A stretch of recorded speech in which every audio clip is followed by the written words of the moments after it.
우리 하나님께서 하시는 일은 우리가 이렇게 하면 하나님께서 하시겠다라고 하는 그런 경우도 있지만 대부분 하나님의 뜻대로 인도하시고 역사하시는 것을 보게 됩니다.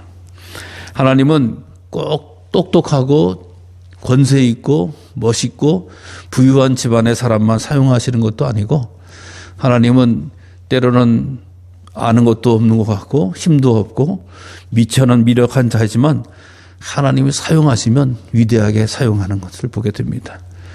또 하나님은 큰 교회, 웅장한 사람들, 많은 무리가 모였을 때 역사하시는 그런 하나님이시기도 하겠지만 때로는 조그만 곳에서, 작은 곳에서 마치 베들레헴과 같이 연약하고 외진 그 마가의 다락방 같은 그 말구유 같은 곳에서 역사하시는 것을 보게 됩니다. 하나님 언제 어떻게 역사하실지 알 수 없는 거야. 우리 감리교회 출발지인 영국을 우리 존 웨슬리 목사님을 통해서 역사하셔서 세계를 뜨거운 부흥의 역사로 인도해 주셨어요. 근데 사실 그 이후에 영국의 교회가 또 좀 더 굳어지는 모습을 보여주게 돼요. 그래서 한 160년이 지난 뒤에 영국에 또 다른 부흥의 불길이 일어나는데 바로 이반 로버츠라고 하는 사람을 통해서 하나님이 영국의 큰 역사를 행하시는 것을 보게 됩니다. 이반 로버츠라고 하는 분은 어떤 분인가라고 하는 걸 봤더니 그는 탄광에서 그 석탄을 캐는 광부예요. 젊은 친구예요. 당시 학교를 갈 수도 없고 그래서 글자도 몰랐어요. 근데 이분이 독실한 신앙생활을 하면서 내가 성경을 읽고 싶다라고 해가지고 글을 깨우쳤어요. 우리 한국교회사에서도 글을 모르시다가 내가 성경 읽어야지 하고 해서 한글 깨우친 분들 많이 계시잖아요. 그런 인류야. 그러니까 광부지만 글도 모르고 배움도 약하지만 내가 성경을 읽어야 되겠다라고 해서 글을 깨우쳤어요. 그리고 나서 광부들끼리 모여가지고 이제 점심 먹고 일하다가 쉴 때는 그냥 아주 농담이나 하고 또 못된 짓이나 하고 그러는데 이 친구는 난 이래서는 안 돼야 되겠다라고 해서 그때마다 기도하기를 시작을 했어요. 그래서 기도하는 가운데 하나님 나를 변화시켜 주시고 또 말씀대로 살게 해달라고 또 하나님의 역사를 위해서 쓰임받게 해달라고 기도하게 돼요. 그래서 이 청년이 이렇게 말씀과 은혜를 사모하면서 기도하게 되어지는데 어느 날 이 청년이 꿈을 꾸게 됩니다. 환상을 보게 돼요. 어떤 환상을 보게 되냐? 바로 이 영국에서 불이 푹 일어나게 돼서 영국의 온 천지에 불이 붙는 거예요. 여러분 정말 이게 만약 진짜 불이라고 하면 무서운 거죠. 우리 동해안 산불 정말 끔찍한 그런 불이죠. 몇 년 전에 저도 속초에 났던 불 그렇게 가다 보면 거기까지 불이 왔었나라고 하면 얼마나 들어온지 모르는데 그 엄청난 불이 영국을 다 덮고 세상을 다 덮는 지구를 다 덮는 그런 환상을 보게 되는 거예요. 도대체 이게 무슨 일인가. 더욱더 열심히 기도하게 돼요. 더욱더 열심히 기도하게 되어지는데 그에게 하나님이 감동을 주시는 거예요. 어떤 감동이요? 이 말씀을 증거하라라고 하는 감동을 주세요. 물론 설교는 당시 영국교회도 설교를 목사님들이 하셔야 되지만 우리 감리교, 이 이반 청년 감리교회는 때로는 우리 평신도에게도 설교를 할 수 있는 권한을 이렇게 기회를 드리잖아요. 평신도가 설교하는데 내가 이 설교 말씀 좀 하고 싶습니다. 이거 전해야 되겠습니다. 도대체 무슨 말씀인가라고 하는 걸 봤더니 첫 번째 여러분의 죄를 고백하세요. 라고 하네요. 여러분이 지고 있는 죄를 생각나거든 고백하세요. 하나님 앞에 고백하세요. 그리고 회개하세요. 두 번째, 여러분 알고 계신 그 잘못된 습관들 있잖아요. 그 습관들 버리세요. 습관들 왜 악습은 버리셔야 됩니다. 믿음 반대하는 무슨 가 버리셔야 됩니다. 라고 이야기해요. 그리고 또 성령님이 여러분들을 감동시키는 말씀들 있잖아요. 이렇게 해라 저렇게 하라 어떻게 행하라. 성령님의 감동 주시면 거기 순종하세요. 왜 순종하지 않습니까? 라고 또 설교를 하는 거예요. 그리고 여러분 가만히 있지 마세요. 사람 사이에 좀 들어가세요. 사람들에게 들어가서 예수님 좀 전하세요. 예수님 좀. 이 얘기를 하는 거예요. 그러니까 죄를 회개하라. 못된 습관을 버려라. 또 뿐만 아니라 사라지 그리스도를 위해서 복음을 들고 가라. 또 성령님이 감동 주시면 거기 순종하라. 왜 순종 안 하냐? 이 이반 로버츠라는 청년이 이 말씀을 외치기 시작을 합니다. 그러니까 그걸 가지고 한 달 동안 외치니까 약 3,000명이라고 하는 사람들이 회개를 하게 되어지고 또 5개월 만에 영국에 10만 명이라고 하는 사람들이 그 소리를 듣고 회개하게 됐어요. 이 엄청난 놀라운 일이 벌어지게 돼요. 맨 처음에 1730년에 우리 존 웨슬리 목사님 같은 경우는 목사님이시기도 하고 옥스퍼드 대학을 나온 인텔이시기도 하고 신학의 전반적으로 아주 유능한 분이시기도 해서 그분이 역사하셨다는데 하나님은 이반 로버츠라고 하는 광부 청년을 통해서 무식한 청년을 통해서 역사해요. 근데 여러분 어떤 일이 벌어진지 아세요? 영국 사람들 뭐 좋아하죠? 손흥민 어디서 축구하고 있어요 지금? 영국에서 축구하고 있어요. 영국 사람들 축구하면 아시잖아요. 꽉 차가지고서 난리치는데 이 회개의 바람이 부니까 성령의 바람이 부니까 축구가 경기가 안 되는 거야. 사람들이 축구 보러 가는 게 아니야. 모여가지고 은혜 받은 얘기, 성령 받은 얘기를 나누고 교제하더라는 거야. 회개한 얘기를 하더라는 거야. 그러고 나서 당시에 엄청나게 많은 술집 가운데서 술을 먹으려고 술을 쫙 드는데 건배하고 딱 들었는데 손이 굳어지는 일도 있었다는 거야. 마실 수가 없어요. 술잔 들었더니 딱 떨궈뜨려. 그리고 세상 사람 많은 사람들이 성경을 읽어야 되겠다, 말씀을 읽어야 되겠다라고 해서 성경이 품절되는 그런 일이 있어졌다라고 하는 거예요. 여러분, 하나님은요, 오늘이나 어제나 160년 전이나 380년 전이나 똑같이 역사하시는 하나님이신 줄로 믿습니다. 하나님은 절대로 가만히 계신 하나님이 아니셨다라고 하는 거예요. 암울하고 침침하고 냉랭하고 답답한 시간 가운데서도 하나님은 반드시 하나님의 일을, 새 일을 감당하고 계신 하나님이신 줄로 믿습니다. 오늘 본문의 말씀은 사실 바벨론 포로에 있는 사람들에게 주시는 말씀이에요. 13절 밑에 14절 사이에 성경책을 보면 파란색 글자로 되어 있는 것 중에서 바벨론으로부터 빠져나오다라고 하는 이런 글이 쓰여진 것을 있는 성경책이 있을 거예요. 여러분, 이 내용은 뭐냐? 이스라엘 백성들이 포로로 끌려간 거예요. 또 남유다가 멸망하고 바벨론이라고 하는 나라에서 끌려간 거죠. 그래서 몇 년간 있었다고요? 70년간. 70년간 바벨론 포로로 끌려가서 살다 보니까 소망이 없는 거야. 낙심하고 있는 거야. 절망하고 있는 거야. 신앙은 다 무너진 거예요. 하나님이 있었으면 우리가 왜 이렇게 됐냐. 예?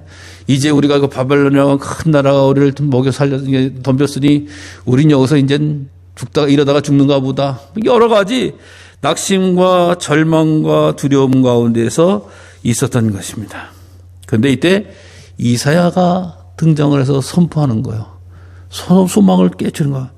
나 여호와가 이같이 말하노라. 바다 가운데 길을 큰 물 가운데 지름길을 내고 병과 말과 군대의 용사를 이끌어내어 그들을 일시에 엎드려져 일어나지 못하고 소멸하기까지 꺼져가는 등불 같게 하였느니라. 이런 백성들에게 이사야서의 말씀을 하신 거예요. 하나님이 이 얘기가 뭐예요? 출애굽의 역사를 말하는 거예요. 나 여호와가 말하노라. 바다 가운데 큰 물 가운데 지름길을 냈다. 여러분, 이스라엘 백성들이 400년 동안 노예 생활하면서 하나님 우리를 구원해 주시옵소서. 하나님 우리를 출애굽시켜 주시옵소서. 하나님 우리 지도를 세워달라고 기도하지 않았어요. 하나님이 강권적으로 모세를 세우셔서 이스라엘 백성들을 구출해 주셨어요. 구출해 주셨는데 특별히 죽음의 사지 같은데, 예? 이게 지금 홍해 바다 앞에서 있었던 이야기 아니에요? 바다가 갈라지는 역사가 나타난 거예요. 예?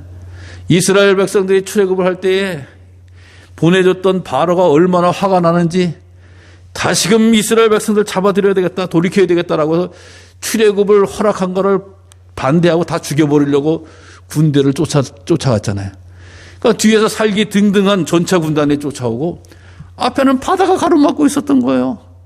그런데 하나님이, 그 자연을 다스리시는 하나님이, 지으신 하나님이 그 바다를 갈라셔서 지름길을 내셔서 살려주신 거예요. 하나님의 역사입니다. 오히려 그들을 쫓아오고 살기 등등했던 애굽의 군대가 물속에서 수장이 되는 거야. 힘도 못 쓰고 다 떠나가 죽는 거야. 애굽은 그때 강력한 나라였지만 그 이후로 별 볼 일 없는 나라로 떨어지는 거야. 하나님 앞에 대적했던 백성, 하나님 앞에 대적했던 백성들이 이렇게 초라하게 되어지는 거예요. 여러분, 그 일을 봐라라고 하는 거야.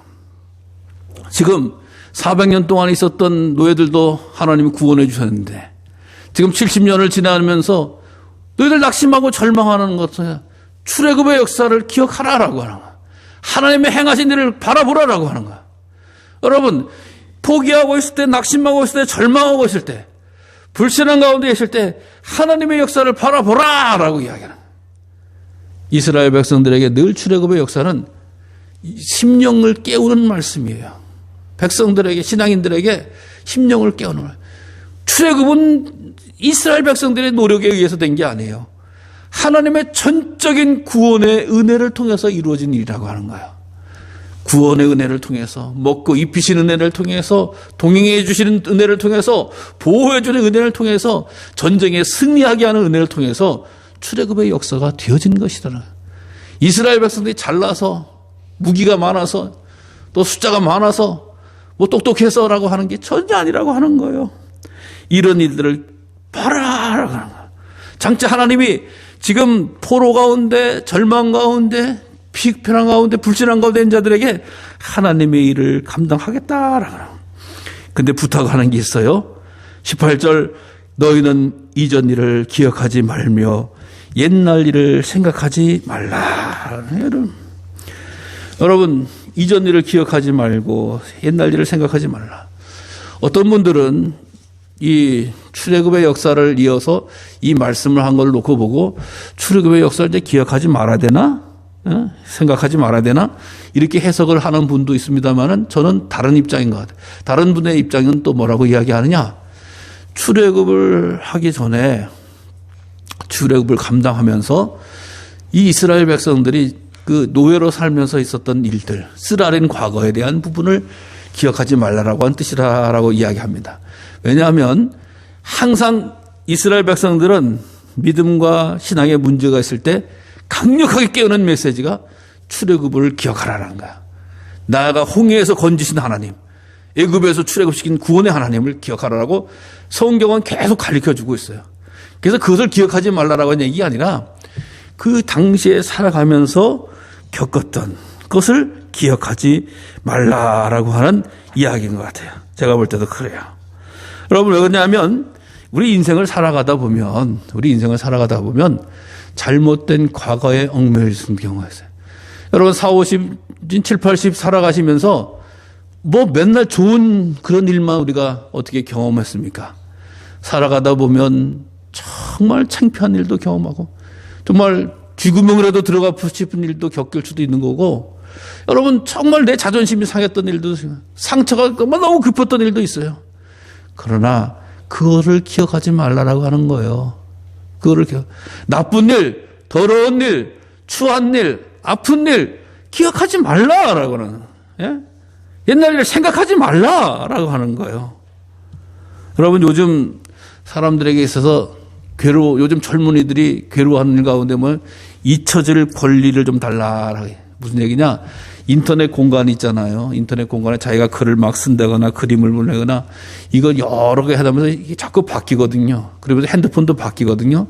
근데 거기에 남겨놨던 글이나 뭐가 있으면 자기가 찾아가서 지우지 않는 한은 계속 어딘가 남아 있는 거야. 그래서 요즘 취업하고 이렇게 할 때 이 인사 담당관들이 그 사람의 이름으로 막 찾아가서 이 사람이 어디 가서 무슨 일을 했느냐, 무슨 글을 남겼느냐, 뭐 이런 것 갖고도 조사를 한다는 거예요. 그러니까 자기가 철없을 때, 잘못했을 때 했던 글을 지울래야 지울 수가 없다는 거야. 그러니까 그거 가지고 발목 잡혀서 힘든 사람이 많다는 거야. 근데 우리 성경을 통해서도 보면 하나님은 믿음의 자녀들의 더럽고 추한 일을 회개하면 기억하지 않으세요. 더 이상 기억하지 않으세요.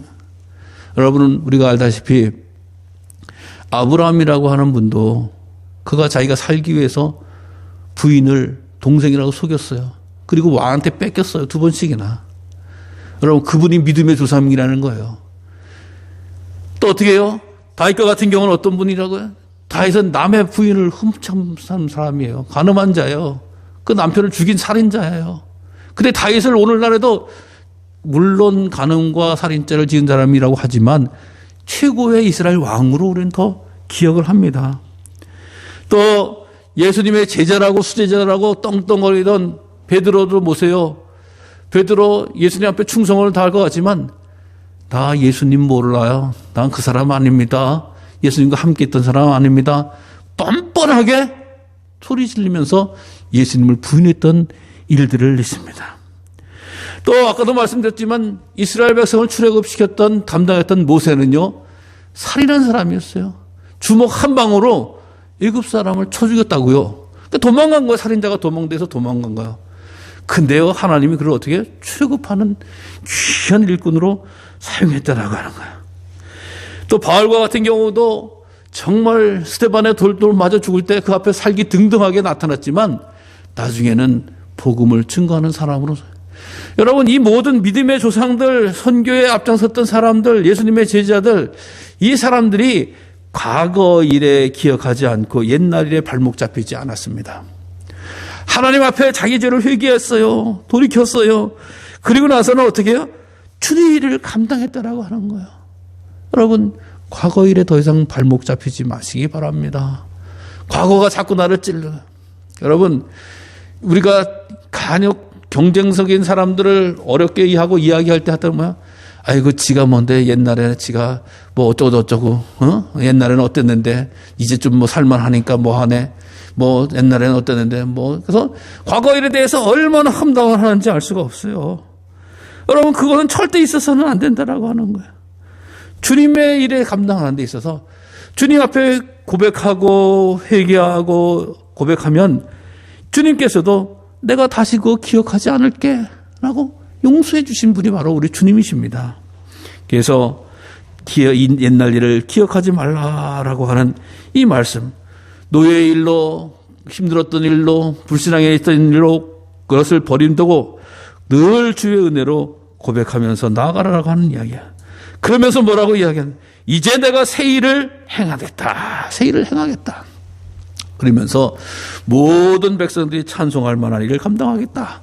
라고 하는 말씀을 하시는 거예요.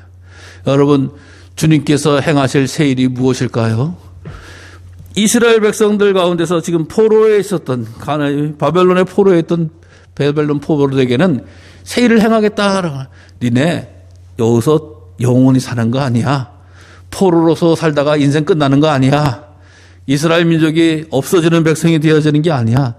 내가 다시 너희들을 애굽에서 구원했듯이 바벨론에서 구원할 것이야. 새로운 일을 행할. 너희들 글로만 봤지, 얘기로만 들었지, 마음속으로 믿기만 했지. 이젠 너희들이 체험하게 될 거야.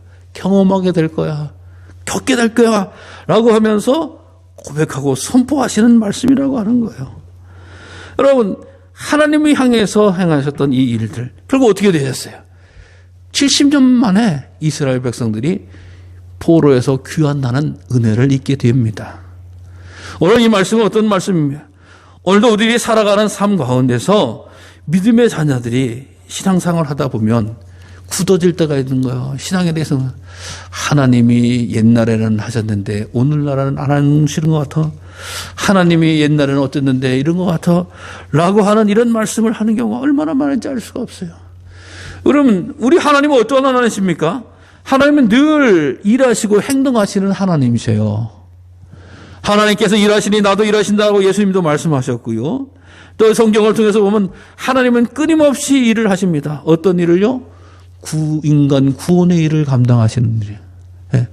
하나님이 뭐 하나님 어떤 분이시냐라고 이야기하면 애들 같은 경우는 무슨 수염을 기를 하나님이시고 산질령 같은 하나님을 만들지도 모릅니다. 그러나 우리 믿음의 성도들은 하나님은 끊임없이 새 일을 감당하시는 하나님. 어디에 온 세상 민족이 구원을 얻기까지 일하시는 하나님. 불신자가 구원받는 일을 감당하시는 하나님. 여러분 우리 일찍 믿을 때에 하나님의 은혜를 경험하고 하나님의 살아계심을 체험하고 하나님의 역사하심을 고백합니다. 근데 요즘은 좀 뜸한 것 같아. 이렇게 생각하게 되면 절대 안 된다라고 하는 거예요. 하나님은 일하고 계시고 하나님은 움직이고 계시고 하나님은 말씀하고 계시는 하나님이시라고 하는 거예요. 그 하나님을 볼 수 있도록 내 자신을 부셔야 되는 거예요. 내 자신을 주께 가까이 나가야 되는 거예요. 그 하나님의 역사에 내 자신을 드려야 되는 거예요. 여러분, 언제 주님께서 언제까지 일하신다고? 다시 오시는 그날까지 일하시는 거예요. 주체시는 날까지. 이 세상의 모든 민족의 구원은 어디까지 일하시는 거예요. 불신자가 돌아오기까지 일하시는 거예요. 여러분, 하나님 일하시지 않는 거예요? 아니에요. 아까도 말씀드렸잖아요. 웨슬리 회심, 존 웨슬리 회심 목사님, 그 1738년도에 있었던 일 후에 160년 뒤에 이반 로버츠라고 하는 젊은을 통해서, 연약한 자를 통해서, 무식한 자를 통해서 일하고 계시는 거예요. 계속 일하셨던 거예요. 그럼 160년 동안 아무 일도 안 하셨냐? 아니냐고요. 먹고 입히시고 해와 달과 별과 은혜를 허락해 주신 거예요. 여러분, 내가 은혜를 언제 받았다, 언제 하나님 만났다라고 하는 것으로 멈춰 있어서는 안 돼요. 여기까지. 아니, 주님 다시 앞에 설 때까지 하나님은 끊임없이 일하시고, 끊임없이 행동하시고, 끊임없이 구원의 백성들을 일으키시고 세우신 줄로 믿으시기를 바랍니다. 하나님의 백성 소멸되는 게 아니에요. 하나님의 끊임없이 쓰임. 그래서 우리가 늘 두렵고 떨릴 마음으로 하나님의 새 일에 나를 사용하여 주시옵소서. 하나님의 일에 나를 소외시키지 말고 나를 사용해 달라고 기도하셔야 되는 거야. 언제 내가 죽는 그날까지, 하나님 앞에 서는 그날까지 나를 사용하여 주시어서 나의 두 손을 사용하시고, 나의 두 발을 사용하시고, 나의 물질을 사용하시고, 나의 건강을 사용하시고, 나의 지혜를 사용하시고, 나의 삶의 방법을 사용하셔서 하나님의 일에, 새 일에 동참하는 삶이 되게 해달라고 기도해야 될 줄로 믿으시기 바랍니다. 이것을 위해서 예수님은 십자가에 달려두기까지 순종하신 거예요. 그 길을 가신 거라고 하는 겁니다. 이 사순절기에 우리가 예수님 2000년 전에 십자가에 매달렸을 때 얼마나 힘드셨을까, 얼마나 아프셨을까, 괴로운 일만 하는 것이 아니에요. 그 십자가 나도 지고 가야지. 어떻게? 영혼을 사랑하고 구원받게 하는 일에 내 삶을 드려야지, 참여해야지, 동참해야지. 새 일을 내 가운데서, 내 믿음 가운데 일어날 수 있도록 동참해야지, 고백해야지, 사랑해야지 라고 하는 그 모습을 간직해야 될 줄로 믿으시길 바랍니다. 하나님이 보여주셔서 보는 게 아니에요. 내가 참여해야서, 내가 들여져서, 내 마음이 녹여져서, 내 사랑이 함께해서 하나님의 거룩한 새 일을 보고 만든다라고 하는 것을 기억하시기 바랍니다. 하나님은 오늘도 일하시는 하나님이세요. 하나님은 오늘도 내 삶 가운데 일하시고, 하나님은 우리 교회 가운데 일하시고, 우리 가정 가운데 일하시고, 이 나라 가운데 일하시고, 이 역사 가운데 일하시고, 이 온 세상 우주 만물 가운데 일하시고 행하시는 거룩하신 하나님이시라고 하는 것을 기억하시고서 믿음으로 승리하는 우리 모두가 되어지기를 간절히 주님의 이름으로 축원합니다. 기도하겠습니다. 복의 근원이 되시는 거룩하신 아버지, 은혜와 사랑에 감사를 드립니다. 하나님께서 구원받은 자녀들을 통해서 영광을 받으시고 사랑을 역사하시는데, 오늘도 우리의 삶 가운데 하나님의 세를 보는 믿음의 눈을 허락하여 주시옵소서.